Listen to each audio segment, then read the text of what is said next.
raise that bar. That extra gear, the first 3 steps. Huge strides in the performance. That I might not be the player I am today.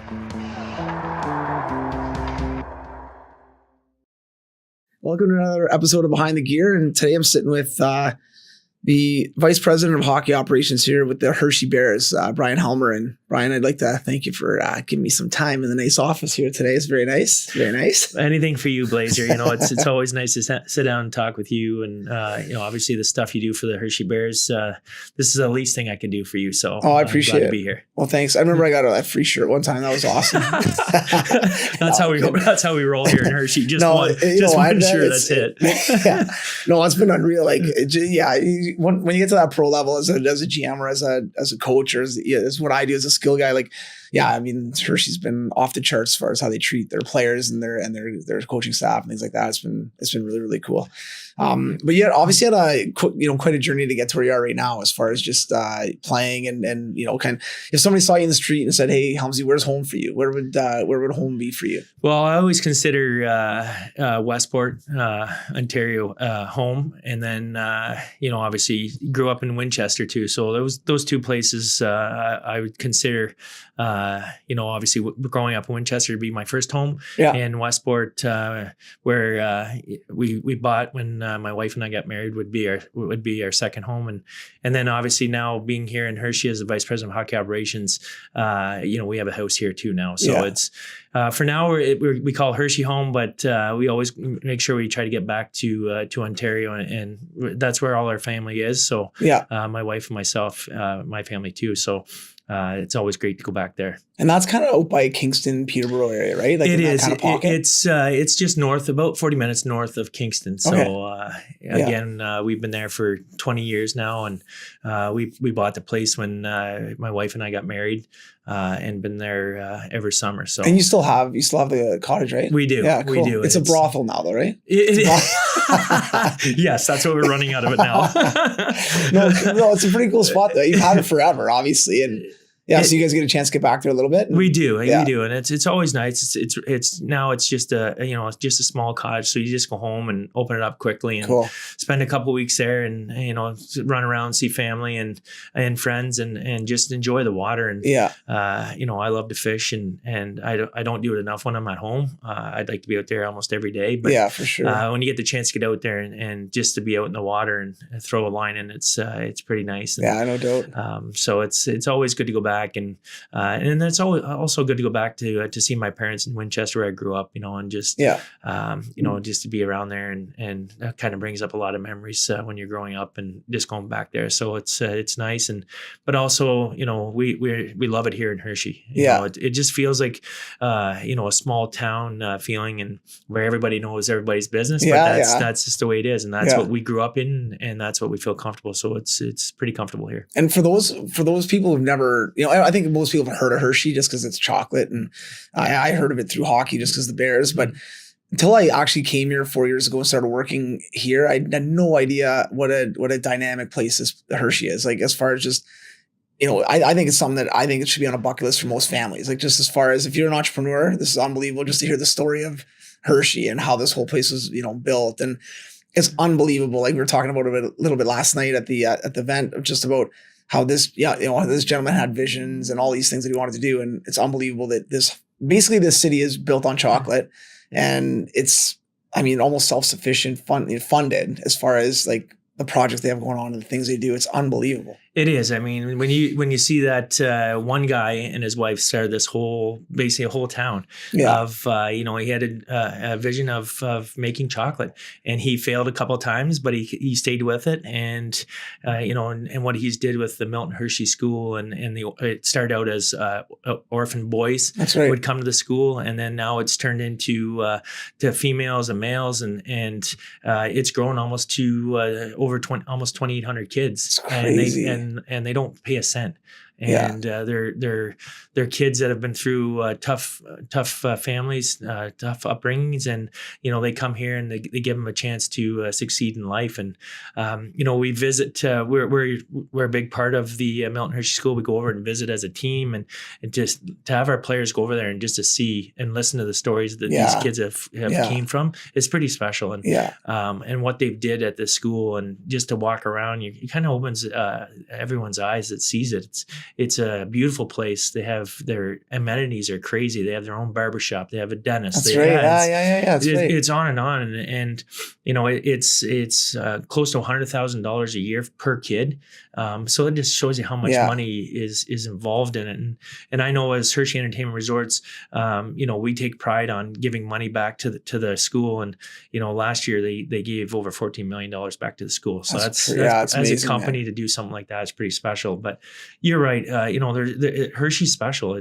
There's so much stuff to do here in Hershey with the park and the hotels and the lodge and just different things like that. And, it feels like a small town, but you have, big city stuff to do. So there's, and it's for every age. I've had multiple people tell me about the park and how they think it's the best park in the world. They've been to Disney and they've been to other parks, and they're just the way the park is set up and it's just a great setup. You've got you got the big roller coasters, you got the small roller coasters, you got rides for large older kids and younger kids, and so it's a great spot. And then if you talk about hockey, and everybody I think that's been involved in hockey over 81 years have either played here or played against the Hershey Bears, and like you said, I've traveled quite a bit over my career, and if I have anything Hershey on, people are like, I know where Hershey is. I've been to the park or I've been to a Bears game, so it's pretty impressive that way. Also, like, I don't think there's any other team in pro sports that's brown. Yeah, exactly. Showed up chocolate brown. Showed up back in London with my brown gloves. The guys like, brown, Hershey, and then right away like, okay, get it. Like, it's legit, a sick color. And it actually tastes like chocolate. That's good. So for you growing up, I guess you played obviously minor hockey back kind of in that Winchester area and stuff like that. What were your parents like when you grew up playing hockey? Like, I know you probably played a lot of different sports growing up, but once you got more into hockey and kind of serious about it, was it something that you kind of drove the car as far as you were passionate about it, or were your mom and dad the ones, or dad kind of the one that kind of was into it and kind of pushing a bit? Yeah, I mean, growing up in Winchester, a smaller town, and it was being in Canada. It's just all about hockey. Yeah. And my friends did it. My dad grew up playing it. He loved it. He made it till junior, and then that was it for him. But he was very passionate about it, and they got me involved in a young age at 4, and and also I had 2 older sisters, so I was actually in figure skating too. Okay. I figure skated till I was 13. That explains a lot. Actually, I don't say that too often, but when I had to be 13, I looked around and I saw that none of my friends did it anymore, and I was the only boy. It took you to 13 to realize that? Jeez, late bloomer. Absolutely. It's there's a lot of good-looking girls. I was just going to say, your buddies are probably like, that asshole. He's with all the ladies. But you know what? It really, really did help me in my hockey career, because looking back, that was something. We didn't really have the power skating back then, so a lot of my friends and myself, we did figure skating. Yeah. And, so looking back, that was one of my assets was my skating, and I take a lot of pride in saying that figure skating was a big part of it. So, we were always out, either out in the backyard, or back in the fields trying to find a piece of ice just to skate. And, I remember one year it ice rained for a few days, and I lived out in the country, and every field was frozen, and I just remember skating from field to field. That's awesome. We skated for you used to put your skates on in the morning, and you'd come in, after dark. So just to do that stuff, and just to enjoy that stuff, and then every small town within a surrounding area of a half hour had their own outdoor rink. Yeah. So we you call up your buddies, end up at one rink and play for hours, and I think that contributed to a lot of the passion that I took in hockey. I just had fun. I loved it. Yeah. I always wanted to be a professional hockey player. Did I think it was going to happen? No, I didn't think it was going to happen. But you know what? I enjoyed it. I worked hard at it, and I battled through. I never got anything given to me, and I was never drafted in any league. You know, so I played my hometown until I was midget age, and then went and played AAA, and then ended up. So didn't really make the jump to AAA till midget. Yeah. Okay. Yeah. Awesome. I mean, and the thing back then, it was the small towns. Everyone, it was good hockey. I mean, it was. You probably would have looked at it as a AA league, but at the time it was just a league. Yeah. And but all it wasn't one team that was stacked. It was every small town had their good players. Right. And it wasn't one where if you're a good player you had to come play for this team. It was you play for your home team and hometown team, and so it was competitive. And then when we became midget age, there was probably myself and three of my other buddies that wanted to play junior B in our hometown, but the junior B team wouldn't let us. They wanted to have a good midget team, and so we decided to go down to Cornwall, Ontario to play AAA. Yeah. And and for me, it was at the time it was just something that we wanted to do. We thought we were good enough to play junior B, and they wouldn't let us, so we were kind of, well, let's go play AAA, and it worked out. And the scary thing was we were done our season that year in AAA midget, and we actually, the coach for some reason scheduled a tournament after the season. Okay. And it was in Kingston, Ontario, and we went, and that's where I got noticed. No way. By the Belleville Bulls. And the funny story there is during the game, my dad was a trainer, and I ended up, a guy ran our goalie. I ended up fighting the guy, and I got kicked out of the game. And as I was going to the dressing room, my dad was opening up the dressing room, and he's kind of yelling at me like, there's scouts in the stands. There's scouts in the stands, and you do this. And, but they would have loved it, man. But the crazy thing is the scout from Belleville was right behind my dad and tapped my dad on the shoulder and say, hey, can I talk to your player? And so that's what he said. He loved that I stood up for my teammate, and that I did it. And so I ended up signing a tryout with the Belleville Bulls. Went to training camp as a 17-year-old. Had a great training camp, and they actually wanted to put me in Wellington, Ontario for it was kind of their junior A, right? Junior. Actually, at the time it was junior B. Okay. And it was their feeder for the Belleville Bulls. Played that year. I ended up playing 6 games, towards the end of the season. In the OHL. In the OHL for Belleville. And then ended up, they protected me. So I couldn't go through the draft. Unfortunately, they fired their coach. They brought in another coach, Larry Maverty. For some reason, the following year at training camp, I had a great training camp, had some fights in training camp, but I ended up back in Wellington, asked for trades and stuff, and never really got traded. Ended up playing the next 3 years in Wellington. No way. And at the time, it was because I played the 6 games in Belleville. I was kind of took care of my chance to go down to the States, right? For a scholarship. And the thing was, at the time I was having a lot of good success in Wellington. That moved up to tier 2 junior A, and we had a pretty good team, and it was at that time it was called the Metro League. That's and right. It was very, very highly scouted. Yeah. And my last year there, I led the league in scoring as a defenseman. No way. And there was 3 guys that got drafted that year to the NHL, and I actually ended up signing a tryout with New Jersey. No way. That's cool. So it was, because the other thing, I actually got a scholarship out of the Metro League. Oh, nice. So the Metro that I was playing for Markham, and it kind of switched into this, kind of pulled out of the Ontario Provincial League, and then they used to have 2 fight rules, a bunch of different stuff in that, right? It was awesome. It was great. But the tough thing, and a lot of parents don't know this, like you making that decision at 17 years old to be, and I mean, as a young kid in Ontario, playing well, good defenseman, like, I want to play in the O. Yeah. And then they get you in there for 7 games, and then that scraps your that scraps your chances pretty much of getting a scholarship, which at the time you don't really know. And then when you don't play again, which this happens today to a lot of kids, and not blaming the OHL teams, just as a young kid, you want to play an exhibition game, I'm playing. Yeah. I want to play a league game, I'm in. And they play 1 or 2 games, 5 games, 10 games, and then that's it. It's true. And then you're kind of like, for you, it worked out really, really well. Right. But I mean, for a lot of these young kids, they're like, oh, now what do I do? Like, and then you go like the way you lit it up in junior, you would have got a scholarship in a second. Right. And that's the thing. Like looking back, I grew up around the Ottawa 67s, Cornwall Royals, and I wanted to play. I wanted to play major, junior, and I never thought one thing about going to school. And looking back, if I would have known that it would have went like that, and I would have had the chance to go down the States, I probably would have changed it.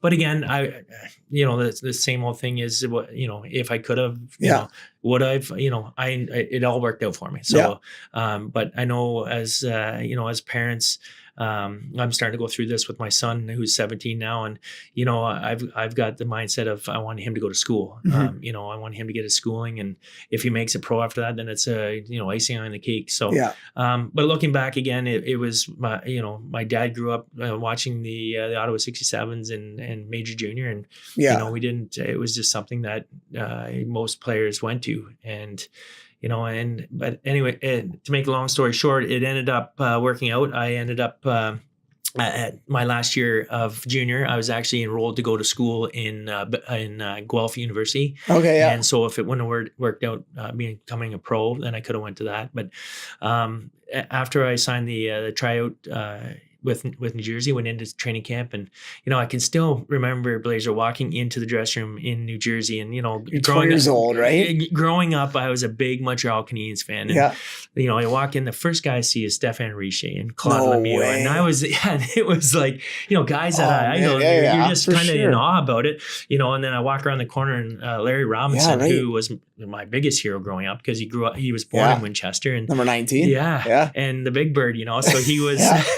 He was one of those guys. Did you say that? Hey, Big Bird. I did. But the crazy thing is, he knew who I was. He knew my family. My mom actually worked with his brother. So no, so you had a connection there. I did, and he was probably a big reason why I ended up signing an American League deal in Albany. Was awesome. He was 100% behind me. He liked the way I played, and so I ended up going to training camp that year. Ended up going down to Albany.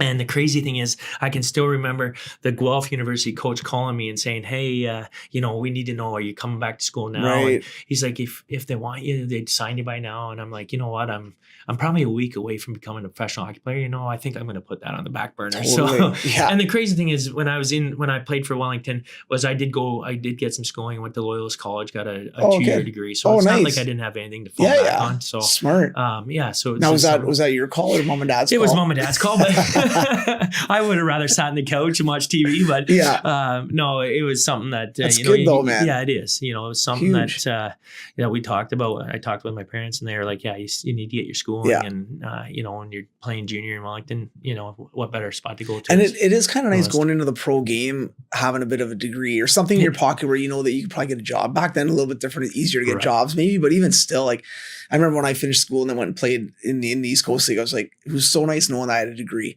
Because I played with guys who were 35 years old with 3 kids, 2 dogs, a U-Haul, and I'm like, and nothing. We're construction in the summer, come play in the winter, and I'm like, I do not want to get stuck in that position, And that's always the fear when you go to pro out of the OHL and you don't have schooling, which was a different case for you, but man, what are these guys going to do when they're done, right? And if they play long enough, they'll make enough connections to be able to get jobs and things like that. But if not, 2, 3, 4 years, now what do you do, right? Yeah, I agree with you there. I think if you have a chance to take schooling, even if it's online schooling, I've played with a lot of players that didn't have stuff like that, came out in the OHL, and they would do online schooling in the summer just to get something, just to have something. And you're right, you'll make lots of connections, but there's times in hockey where guys end their career short because they're injured, and then what, and it's kind of a panic mode, and usually everything works out for them. But if for my advice for young people come up through the OHL or even before they get to the OHL is, you become a pro, you get your schooling. It's important. Get it. If you get it, then you have it in your back pocket. If anything goes wrong, you can always fall back into it. And I think that message there is got to be really, really radiant with parents. Yeah. Because that's 16, 17, 18. We're like, I'm playing in the show. I'm not like, I don't care about school. I'm making 10 million. Nobody cared. Like, whereas parents, I think, have to do their job and be diligent on that stuff. And absolutely, they do. They really have to push it, And if looking back now, it starts from your parents. And now you're going through it, right? And I'm going through it now with Cade. Kind of, and he's the same way. Like he thinks he's going to play in the NHL. Obviously, see his flow. Yeah, he does have pretty sick flow. I hope he doesn't listen to this, but yeah, it's something that we're pushing. His mom pushes it on him for sure. We want to make sure that he's set up to succeed in life. Totally. And if it's not through hockey, then it has to be through something else where he has that schooling to fall back on. So. And I know I've had a chance to meet him and work with him a little bit. He's an awesome kid. I know sometimes his parents are like, he's a little shit. He's always fucking around. Right. But I mean, he's respectful. He's please and thank yous. Like, and those are all things that I remember. I'm sure you remember getting dropped off at a babysitter's and the parents pick you up and they're like, your kid's so good. And you get in the car. Mom's like, who are you? Yes. Like, you're not even a good kid. I know you're my kid. You're not even a good kid. But like, you were a good kid, obviously. But we're always the worst around our parents. But what I'm getting at is, you said like raising good people, and you have a son and a daughter, and make sure that they're doing the right things and being kind of hopefully succeed in life, like regardless of hockey or whatever else is going on. So you like you're Cade's got a dad who played. How many years pro did you play? I played 20 years pro, so which is crazy. Like a Hall of Famer in the AHL, like put up crazy numbers, won championships, played in the NHL, like unbelievable. And he probably doesn't even listen to you. No, he doesn't. He really right? doesn't. And it's scary. Like I remember, even from a young age, he wouldn't, what's my dad know, and other kids, his friends would look like, your dad's a professional hockey player. Why aren't you listening? But it's just the way it's part of life, right? I never listened to my dad. You just think your dad doesn't know anything, right? And so I would actually go through my wife for a lot of stuff. Like I'd say to Pam, tell him this, tell him that, and so she would, and he kind of. It's sad to say, but listen to her, And I find saying it, so mom must be right. Yeah, right. I find one of the things that I've noticed over the years with players or even myself going through it is you do always listen to dad. You probably went through it too. Yeah. Like you do actually take it, even though you're like, whatever. And then you go back to your room like, fuck, he's right. Yeah. You're kind of pissed off about it, right? But it's funny because you could tell me that same message that you want to tell him, and I'll tell him. He'll come home and say, Dad, like he told me to keep my head up. I'm like, dude, I've been telling you this for 10 years. Keep your head up. He says it one time, now you believe it, or whatever it is, right? And it's true. It's even just an example. I worked with him the other day, and one thing I told him with his hand, he's always got an awkward move across his body, and he wouldn't. It's cool, and he's like, good skaters do it. I'm like, you name me one good skater that can do it, and then you bring it up to him, and he's like, oh yeah. Maybe I do. Maybe I do need to change it. So it's hey, Dad, you're an idiot. You never saw this before. Exactly. But now for Cade, like, what are some things that, like, as he's kind of younger? Let's say I know he's 17, 18 now, but as he was a little bit younger, what are some things that were really important to you about the game of hockey, as far as the characteristics or the skills that you wanted him to start developing when he was like 10, 11, 12, 13, as he's kind of moving through? Is there anything that stands out where you're like, you gotta have this, you gotta have this, you gotta have this, just from your experience and playing and stuff? Yeah, the biggest thing for me is respect the game. Yeah. I just respect your opponents. Once the game's over, it's over. And, there's nothing you can do when it's over. Because one thing, like you actually said it last year, was in his high school hockey, they lost in overtime with the second left for the championship. Yeah. And they were undefeated all year, and afterwards, a lot of his teammates were crying, and he's like, Dad, I just, I'm upset that we didn't win, but I just can't get to that point where I'm going to cry. It's over. There's nothing we can do about it. Yeah. And it is what it is. And, just hearing him say that, that's something that, he's the type of kid can let it go. Yeah. A lot of kids can. Right? Yeah. And you're right. And it's something that in my opinion, you either have or you don't. Yeah. You usually can teach them at a young age. And the biggest thing is, and that's the biggest thing is respect your opponents, respect your coaches for sure. Yeah. And your teammates. Yeah. And if you do that and you work hard and you have fun with it, it's, I think everything will just fall into place. Yeah. But, work ethic is big on me. Like I was saying before, I never had anything given to me. So I had to work my butt off to make everything that I've, totally. got today is from hard work and being never burning bridges. Never, you never know who's watching. You never know, if you say something wrong, you never know who they know. It's just respect everybody in the game. Hockey's a small world. It's crazy. It, right? Yeah, so no, for sure. But those were some of the things. And the greatest thing about my life when Cade was a young kid, he was about 4 years old, I was playing in Grand Rapids. and he was just learning how to skate. And I remember I put him in cross ice, and I was kind of actually embarrassed for him because he couldn't keep up. He was just basically walking. So went up to the coach afterwards, said, "Hey, I'm going to pull him out of this." He's like, "Yeah, put him in to learn to skate." And then I brought him to the rink, and he was in preschool at the time. And so I'd bring him down the rink. He would skate Mondays, Tuesdays, and Thursdays, and every second Friday. So I kept bringing him down the rink, and I said, I put him on the ice before practice. I said, as soon as the coaches touch the ice, you get off, sit on the bench, watch practice. And then as soon as the coaches leave the ice, you can get back on. And every time I brought him down, and it was amazing. That's cool. At that age too, right? Exactly. He would just soak up everything, you know, and he would watch practice, and, you know, and I still think today he has a high IQ in hockey, and he reads the game really well. And I'm from learning from a small age like that, just to watching what pros do, and how they, you know what, it's interesting. And at those young ages, right? Because I mean, one of the things, obviously, kids are sponges, and they like what they, you know, when they're seeing stuff like that going on. And a lot of times I get this question all the time where, how do I develop better hockey sense or hockey IQ?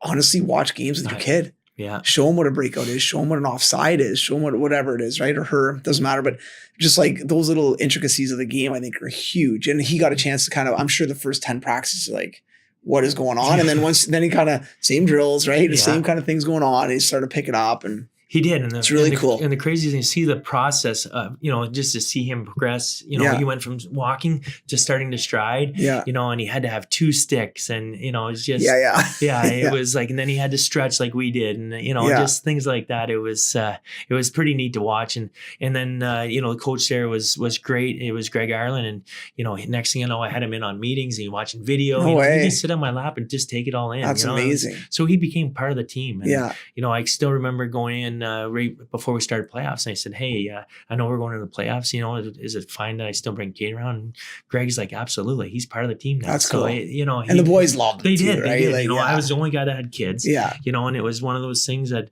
guys, they did. They played with him after practice, before practice. You know, in the dressing room. So it would have been a cool experience for him too. It was. And as a dad, like, kind of a fun. It was. You know, there was lots of moments when you know, put the smile on my face. You know, he just some of the things he'd do, and you know, I remember one story. The guys were feeding him energy drinks. I'm like, "Come on, guys, he's 4." And his mom's gonna kill him when he gets home, and he's running around the house with, you know, like, the dog chasing his tail, you know.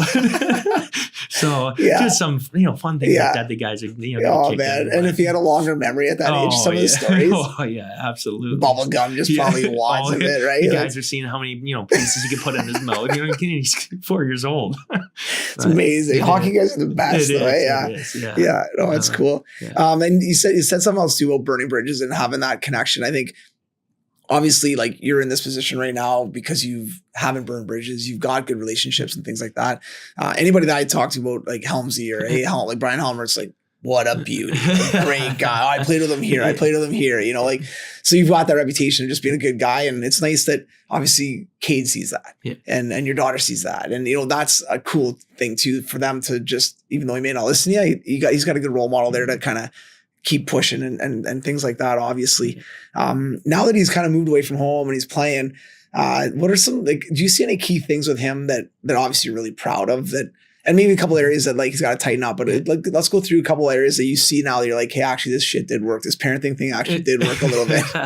Yeah, absolutely. I mean, you know, I look back at mine and my parents, you know, it was all about mannerisms, you know, and treat people the right way. And if treat them the way you want to be treated. And that's how I grew up. And that's why I try to instill in my kids. And, you know, just to see he went into his billets, you know, and he eats supper with them every night at the table, you know, and he cleans up afterwards, and he really respects the rules and what he brings to their household, you know, and so I'm pretty proud of that. But you know, he has a good work ethic. He wants to get better, you know. He loves the game, and he's a student of the game. Like, he wants to learn something new every day, and he's not afraid to try different things. That's good, to try to make himself better. And you know, there's certain things that he could tighten up is, obviously he's got to work harder, maybe getting bigger and stronger, Sure. in the weight room. And Yeah. this is basically his first year that he's started lifting weights, Yeah, and right. so that'll come. And, and just, he's having fun. He's enjoying his teammates and he's enjoying his coach. And he's going through some adversity with not being that guy. Yeah, right. He goes from, I don't think he's ever been in a situation where, he has to earn his ice time. It's always kind of been, he's that guy. He plays in the power play, penalty kills, plays in late situations. Yeah. And now he's finding himself not in those situations. And now he's kind of, he has to earn his ice time, which I love. It's something that, and he's embracing it. He knows, he realizes it. He's in watching video with the coach. Good. He's taken, he came home there a couple of weeks ago and he sent a text to his coach saying, what can I work on? I'm going to skate with the Bears. And, and he worked on it. I went out with him and he did his stuff. And then the next game he scored 2 goals. So it really looked good, with him. And then the coach brought it up to the team. You look at Katie, he went home. He texted me, what can I do? And he worked on it. He came back and he succeeded, had some success. So, so little things like that, I think go a long ways. That, for me, for an advice for young hockey players is don't be afraid to ask your coach. Yeah. If it's something that you don't really understand, ask your coach. Yeah. A lot of coaches nowadays, the way the game is, they'll explain it to you. Everybody now, the young generation wants to know why. Why are we doing this? And so coaches know. Coaches realize that, hey, we're doing this for this reason. If you ever have any questions, my advice is ask your coach. It's a great point, though, and I think when we played growing up, it's because I said so. Right. And to me, as a parent now, the coach is such a bullshit answer like that. Right. Explain it. If you want them to not chew gum on the ice, explain why. You know, and I think that's a really good point. I think the other thing too is a lot of young kids are super intimidated by their coaches, and they don't want to go. Like they feel like they're untouchable. They can't talk to them. But to your point, we are just human beings. So come and talk to us. Yeah. And have that open dialogue. It's huge. And I like that. And that it's big. I mean, as a coach too, like the advice for coaches is have that open door policy and don't be approachable. Yeah. You don't make it look like the kids are scared of you and they don't want to come and talk to you because, you've got that grumpy look on your face. And, so, when I was an assistant coach, that was one of my biggest, I had fun with it. It's a game. It's supposed to be fun. I always said, I played my best hockey when I had a smile on my face on the ice. Yeah. My wife would always say, you were frustrated out there because she could tell my game was going the other way instead of, just because I wasn't having fun. Yeah. And it's a sport and the sports are supposed to be fun. So why not do that? Oh, for sure. So, now, 20 years of playing, obviously, and then following playing, you got into coaching. So you've been around the game for obviously a long, long time. When you were playing, was there ever any years where you were just like, hey, this might be it. I'm kind of done. I'm not enjoying it. Or did you love it every minute, pretty much right to the end? Out of 20 years, there might have been one. Yeah. It was just a year that I was in, it was actually in Kansas City. And started off really well. Started the season, I actually got player of the week in the first week, got called up to Vancouver, played 20 games and ended up getting sent down. And in the new year, guys started getting hurt and we started, we had to bring up some guys from the ECHL and our team actually turned into an ECHL team. And it was just, we were losing quite a bit. Yeah. And, when that happens, it wasn't fun coming to the rink and it was a very tough year. And, my wife was pregnant at the time and so there was just a lot going on. Yeah. And it was one of those, it was, could this be it, and then after the season we had Kate and, just turned it around. Like something I forgot about. And, and it was one of those years that it was really tough. And it was the first time I really went through something like that. Yeah. And that was, that was 10 years into my career. So I got pretty lucky, with something like that. But that year was tough, but it ended up well. We had a baby boy and then next year was the team moved to Manitoba and okay.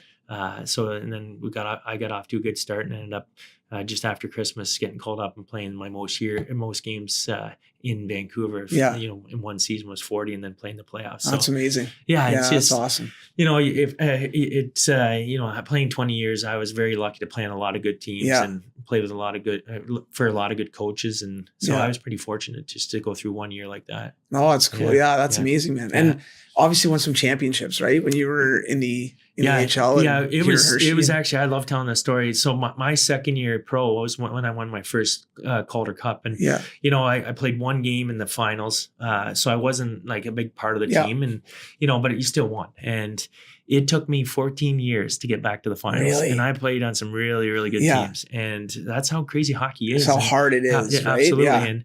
And it was when I came here in 08-09, we won, and then the next year to do it again back to back was crazy. Very special. And you look at that team in 09-10 was 60 wins. We won 34 games at home. It's crazy, just I and people might disagree, but I think it was the best team in the American Hockey League ever. It was incredible. It was so much fun. I was going to say, like, behind the scenes, great were the boys. It was right? unbelievable. Yeah. Like, we did everything together. Like, it didn't matter if you were married, if you were single. We did everything together. Yeah. And the wives included and the girlfriends, and it was just, that's how close we were. And that's awesome. And it showed on the ice. And it was it was a lot of fun. So no, that's cool. And I mean, you look at a lot of the championship teams for the most part, regardless of coaching or management or ownership or whatever, with the boys in the locker room, like you look at NHL teams, AHL teams, whatever, they're usually a tight-knit group. It's very seldom you're going to see a championship team with a bunch of cliques or a bunch of segregation. It's usually a good group of guys that get along and love being around each other and, are winning for each other type thing, right? Yeah, absolutely. I like the three teams I was on, their championship teams were the three closest teams I ever played on. So, yeah, it's cool. And then I'll go back to when we went to the finals here, 3 years ago against Cleveland.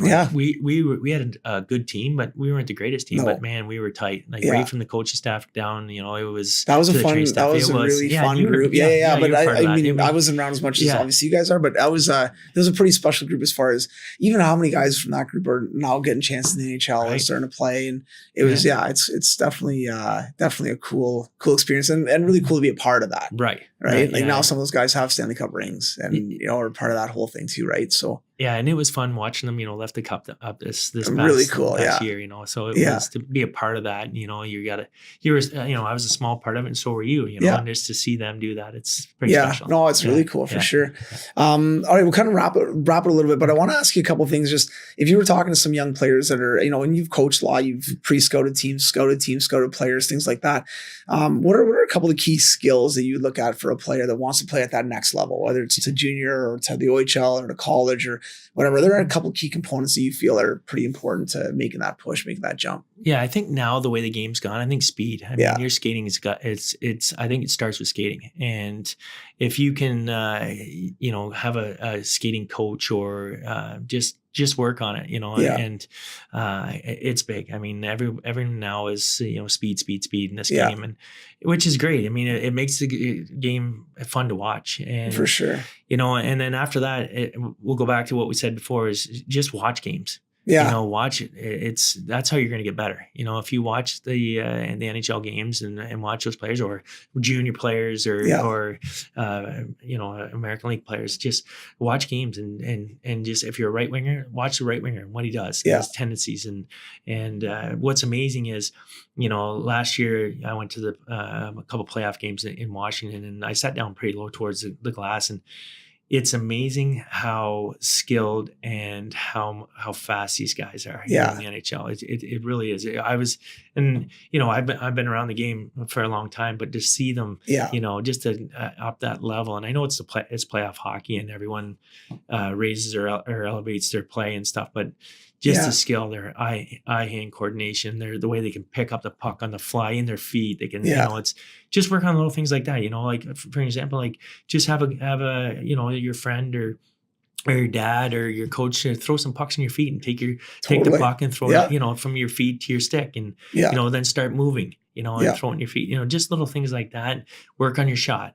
You can't, at home, at the arena, and that's one thing I stress with my son growing up is either get outside and shoot pucks on the net or go downstairs in the basement and shoot in the net. You know, looking back at when I was younger, I did it all the time. Yeah. I wrecked 2 or 3 freezers. My parents, I feel bad now looking back, but they never said anything to me. They just let me, go ahead and, shoot the puck against it and make those black marks. But, and looking back, that was one of my assets, as I became a pro, was my shot. Yeah. And, it starts at a young age and shoot 100 pucks a day or more. Yeah. And it's so important to get those reps in, right? Yeah, absolutely. exactly. And I'm big on kids. Like there's this 10,000 puck thing that, this challenge that all these kids are trying to shoot 10,000 pucks, which is great. It's a shit ton of pucks. But I always tell them, instead of shooting 10,000, shoot 1,000 the right way. Work on doing it the right way. Yeah. You're going to get better regardless. But man, if you do it the right way, that your time of getting better is so much faster, right? So much quicker. But getting those reps in, like little things like you said, touching pucks with your feet, knocking with your stick, and do that in motion. And I think it's so important for sure. Yeah. Absolutely. And the biggest thing is sometimes in the summer, just get away from it. Get away from the game. Just to go play another sport. A lot of hockey players are great athletes, and there's a reason. Growing up, I played all kinds of different sports. And my son played all kinds of different sports. It's just sometimes you get away from it a little bit. You'll appreciate it more. Yeah, for sure. And I know a lot of parents are stressing that they need to play 12 months of the year. In my opinion, take a month off. Just get away from it. You'll appreciate it more, and then all of a sudden you'll feel fresh going back and then working on your little stuff again. Yeah, and I know I played a ton of sports as well, and I know most of the sports I played, I love soccer, cross country running, whatever. But in the back of my mind, a lot of that stuff was because I wanted to get better at hockey. Yeah, you know what I mean. I wanted my footwork to get better with soccer, so it'd be better at hockey. It was cross country running. I wanted my cardio to get ready better. So I liked the sports themselves. I enjoyed them. I was competitive, but it was all kind of in the back of my mind. So whatever the motivation is, doesn't matter. But I agree with you. I think getting away from the rink a little bit, doing some different stuff, and getting more well versed in other sports, I think is huge for sure. It is. I mean, you just take soccer and, you're running all the time and, the coordination of kicking the ball and that sort of stuff, it does. It can be transferred into your game, a lot of things like that. Guys play lacrosse, the eye-hand coordination, it's just, there's different things, different sports you can play that, they'll carry over into hockey that'll help you with your game there too. So. No, for sure, man. So, no, this is great, man. I really appreciate you sitting down. This has been awesome. And you got a nice office here. It looks really, really nice. Looks very, very official. I think it needs to be dusted a little bit. So once we get done here, I'll throw you a rag and you dust it for me. That's why I'm here. That was the deal. I agreed to dust your office. Well, because I know when Jonesy was here before, I think he dusted it for me a few times. Okay. So. I think he's dusted under the desk there. No, thanks a lot, buddy. I appreciate it, man. This is great. All right. Best of luck this year, and we'll be seeing you a bunch. Sounds good. All right, buddy.